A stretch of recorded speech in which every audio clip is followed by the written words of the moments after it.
Hi, hello everyone. Happy Tuesday. Hope everybody is having a great Tuesday. Welcome back to Plant-Based Running Tip Tuesdays with myself, Coach Kayla, and to a live episode of the Plant-Based Performance Podcast. This is episode 58. So, welcome. Thank you for being here. And we're going to get started very, very soon. If you are new here, make sure to click that link above me if you're watching live and just accept your name to show up. So if you do, comment below and tell me, hey, say hi, let me know you're on if you are watching us live. And put a comment below replay if you're watching this on replay. That would be awesome. And as I said, if you don't know who I am, my name is Coach Kayla. I'm a registered dietitian, online plant-based dietitian, nutrition, run coach for plant-based runners. And today we're going to be talking all about goals. So if you're somebody that is very driven and likes to set goals, this is the episode for you. Or if you're even somebody that knows you want to focus on your nutrition and your running goals for the new year, but you're not really sure where to start or even how to create a goal, this is a really good episode for you. So let's talk first about goals versus resolutions. So if you're joining us live, comment if you could, if you set resolutions for the new year. Are you somebody that sets resolutions? I know I looked up statistics and only about actually 32%, I believe in 2021, set resolutions of Americans. So not a lot of people set resolutions. But we also know from statistics that most resolutions also fail. So a very high percentage of just those 32% of people actually fail resolutions. Now, what resolutions are, those are intentions for the new year.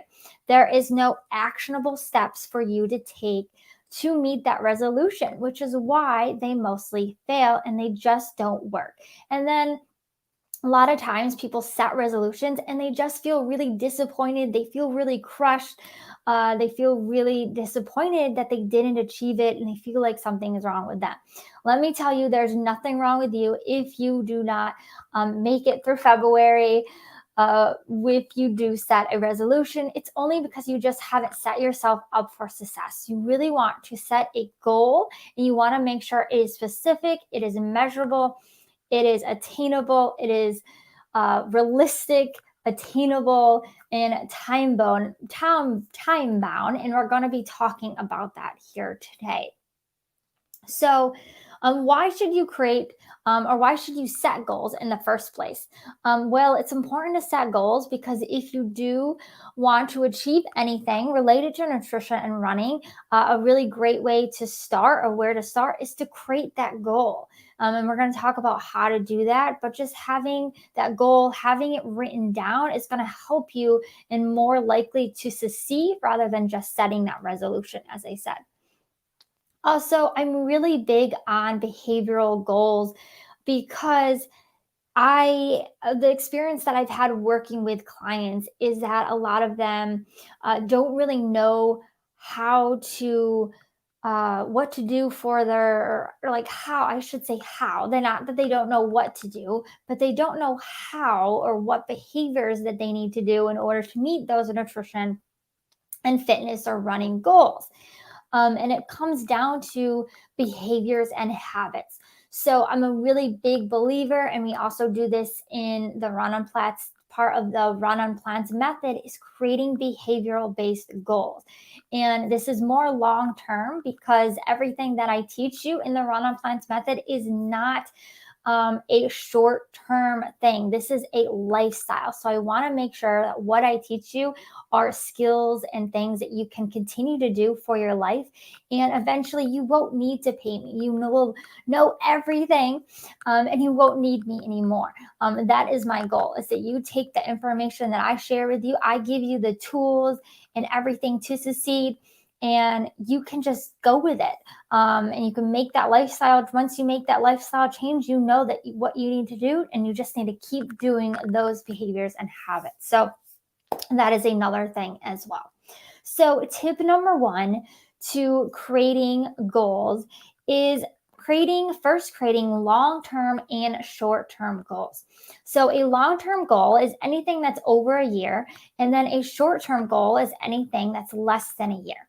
You can also break down short-term goals into either, a year, 90 days, 30 days. That's usually how I do it and how I do it with clients. And it's really great to break these goals down because that gives you something actionable and really just to focus on. Because if we just have that long-term goal, that's not really helpful either. I mean, yes, it's helpful. It's good to have that long-term goal, but we have to break it down and figure out how do we make that goal.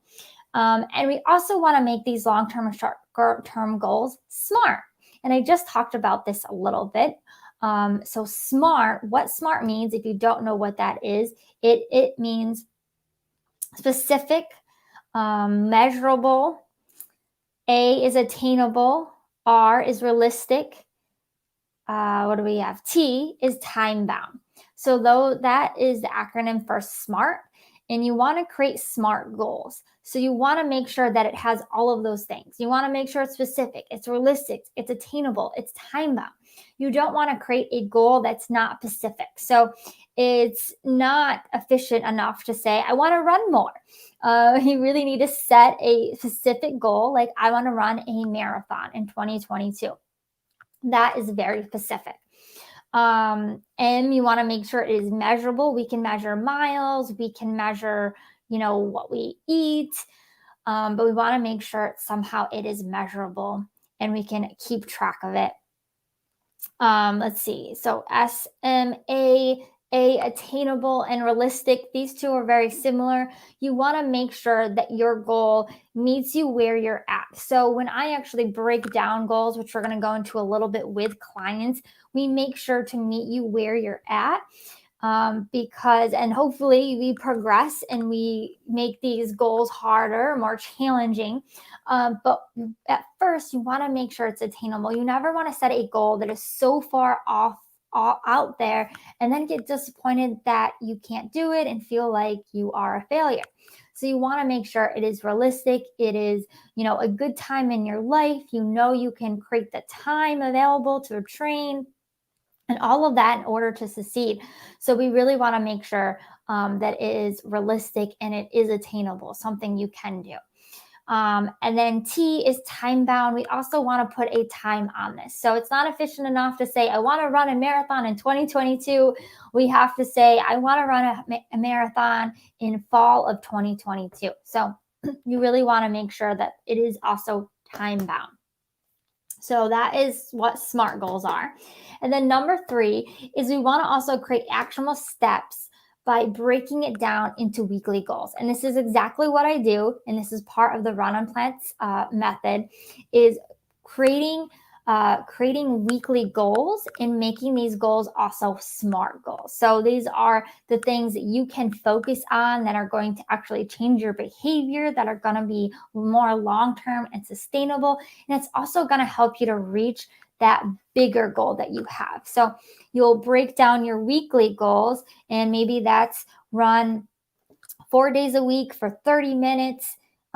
If you're training for a half marathon, right? And that's your weekly goal that you want to run that many times. And you also want to make sure it's specific. So you want to say, I'm going to run 4 days a week for 30 minutes at 5 a.m. before I go to work, right? We want to make sure it is specific and time bound, and it meets us where we're at. So again, number 1 is to create long-term and short-term goals and also make them SMART. And then number 3 was to create those actionable steps and really break these down into weekly actionable SMART goals that you can do in order to meet your goals. So with that, is there any questions if I have anybody that's on? Okay, great. Awesome. So if there's any questions, you guys can message me or you can comment below if you do have any questions later on. Also, make sure, if you don't already, make sure to subscribe to the podcast.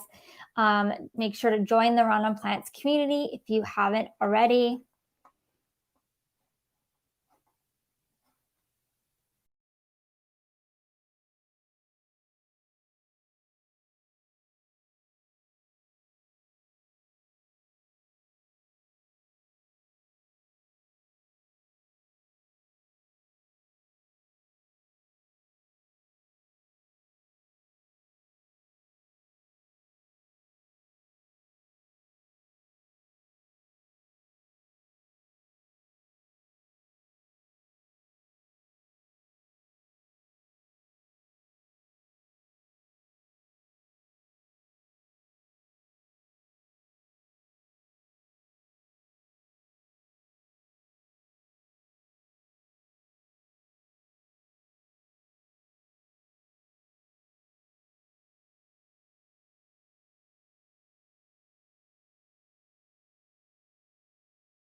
Okay, I'm back. Sorry, guys. Intermission, real quick.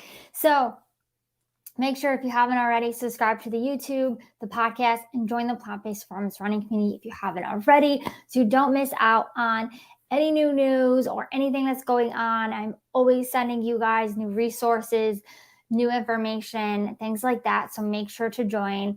Also, make sure, if you are interested, book a call with me. I am rolling for the Run on Plants Academy.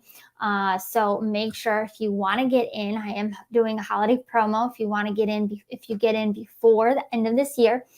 So make sure to check that out. I've got all the information about the program on my website, as well as the packages and my offer. So if you're interested, definitely check that out and make sure to book a call with me. Of course, you can always send a message to me, reach out to me if you guys have any questions at all. And if there's anything I could do for you, certainly reach out. But I hope you guys have a wonderful rest of your week, and we will see you next week.